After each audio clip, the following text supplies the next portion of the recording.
یزید 39 سال کی عمر میں مر گیا، اس کا بیٹا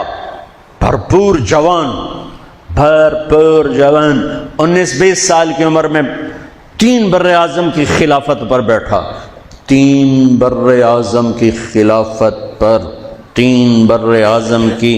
خلافت، عمر کتنی؟ 18-19 سال، جوانی، پاگل پن، بے ہوشی، 40 دن حکومت کی، 40 دن،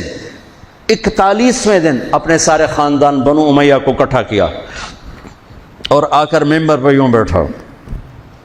کہنے لگا آج ایک بات کرنی ہے تم سے۔ انہوں نے پتہ نہیں کیا اعلان کر رہا ہے، کہ دیکھو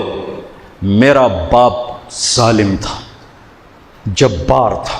ظالم تھا، اس نے تخت کی خاطر اہل البیت کا خون بہایا، اور وہ تخت جس کے نیچے اہل البیت کا خون ہو اور جس تخت کے نیچے حسین کا خون ہو، میں اس تخت پہ لعنت بھیجتا ہوں۔ یہ ہے تمہاری حکومت، جس کو مرضی دے دو، میں یہ جا رہا ہوں۔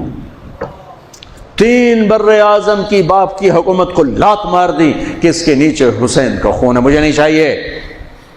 پھر گھر سے جنازہ اٹھا ہے، خود نہیں نکلا،